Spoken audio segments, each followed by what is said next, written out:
hate reading. Not I hate reading. No, I hate read this. So you guys can't text or email like we have been this entire dang book? Like no emails?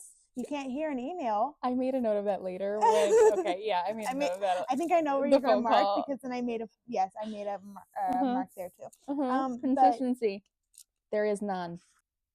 She's like, I love you. I reminded him, could you believe that despite everything I've put you through, I love you too. That's my tab. Yes, I can. Mother. Actually. I did not make a note on this. I literally just sat there the entire time, like literally. With your jaw on the floor because you're like, what the? Okay, I said, what does this even mean, Edward? Despite everything that I've put you through, I still love you? Like, what? No. What are you saying? What are you saying here? Despite everything that I've put you through, I still love you. Like, what? What? Just makes no sense. This is me getting upset. This book is dumb. Dumb counter number 432. Okay? I've had it with Edward. He is the worst. He's dumb. There's no other way to say it. What? But also, and then her answer is, yes, I can actually. What the? What? Come at the worst times. I just want to point out that this whole book, she only uses email to communicate with her mother. Okay? But now it's all, oh, she has a phone she's supposed to check regularly. Where's that phone been? Why haven't you been using it, Bella? Email is not an effective form of emergency communication. Your mother should know that. She's a mom. No, I don't like it. I have so many problems with Renee that I didn't have before, but now that I'm a mother, an absentee mother, and it's just like neglect. It's neglect. Let's just call it what it is. She's neglectful mother. I totally forgot he had to suck the venom out. I don't remember what happens. So when they said he had to suck the venom out, I was laughing, and then I was remembering at the same time Robert Pattinson, like so I was like laughing, and I know it's like book movie or whatever, but like I just thought that was funny. I don't know. I thought it was like, where he's literally like I just remember him like forehead veins like popping and like his neck. I think that Alice knows more than she is letting on. I think you fell down 2 flights of stairs and through a window. You have to admit it could happen because she's clumsy. Oh, don't I taste as good as I smell? I smiled in response. Like, I wonder.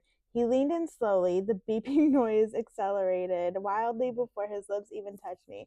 But when they did, though, with the most gentle of pressure, the beeping stopped altogether. And then I wrote ... and then she died. The end. Like, that would have been so much better. Like, talk about a plot twist. No more suffering. And it says that he leaned it all the way back, closed his eyes, and was perfectly still. And she says, don't forget to breathe. I whispered sarcastically. He took a deep breath, but his eyes were so close.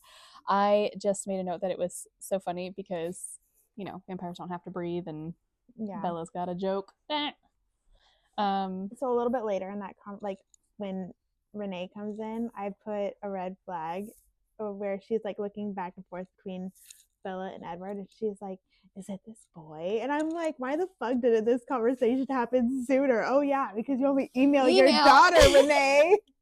You don't know nothing about her because you're a neglectful mother. This should have happened much sooner. Like Renee is like, come back and live with me, you know, whatever. And Bella all of a sudden like switches gears again. No, I have to live in Forks.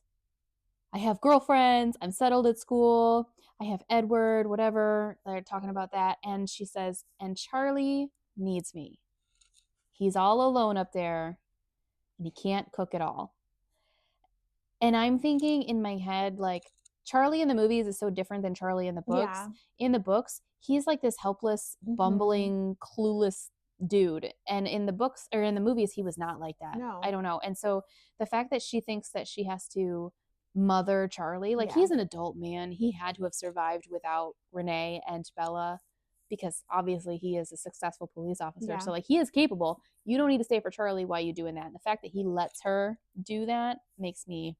I made a comment to Austin about how movie Charlie is a DILF and then book Charlie is a dud, because it's true. Renee is like looking at the clock, and then Bella's like, "Do you need to go?" And she's like, "Phil's supposed to call in a little while. I didn't know you were waking up." Okay. Narcissistic behavior. But let me breathe here, okay? So her daughter is battered and bruised with broken bones and could have died. Lost her blood and like R.I.P. Bella. And she's like, "Oh, but my husband's going to call, and I haven't seen." I you think it's in a boyfriend. months. I don't think. No, they're married. They're married. Okay. Yeah. But it's like new. Okay. But no. Your but daughter still no. almost died. You have not seen her for months. Mm-hmm. Now suddenly phone calls are a thing. So I noted it because of the narcissistic behavior, and I say that because she's like, praise me because I stayed here all night with you, Bella. No.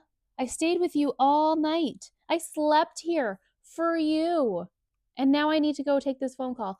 And I just was like, this is typical narcissistic behavior. That's like, so funny. I did the bare minimum. Make sure that you give me all the, like, you did a good job, Mom. Like, I didn't mark that because it's normal to me.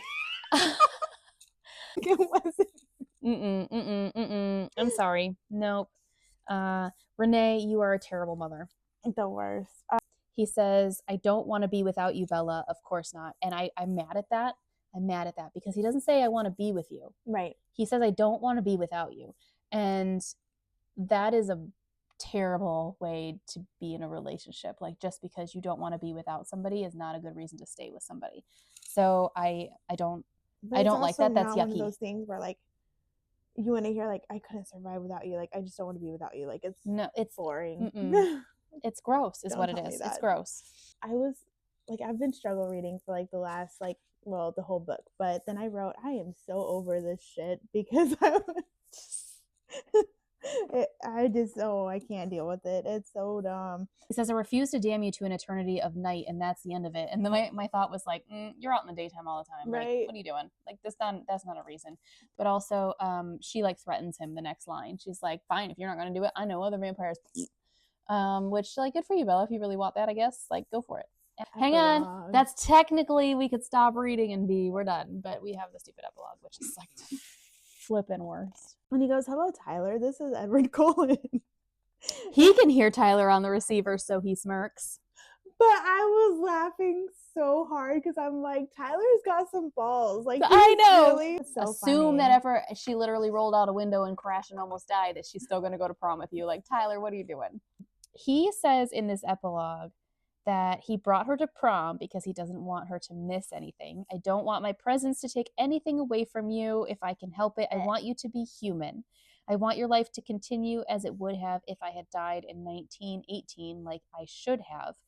And I just thought, like, I don't necessarily think this is a romantic thing, but I also think that it is meant to be romantic. Like, he wants her to experience life.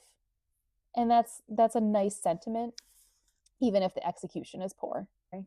In the last page, I just made a note that they said the word twilight. Oh my God. Like 4 times. On the last page?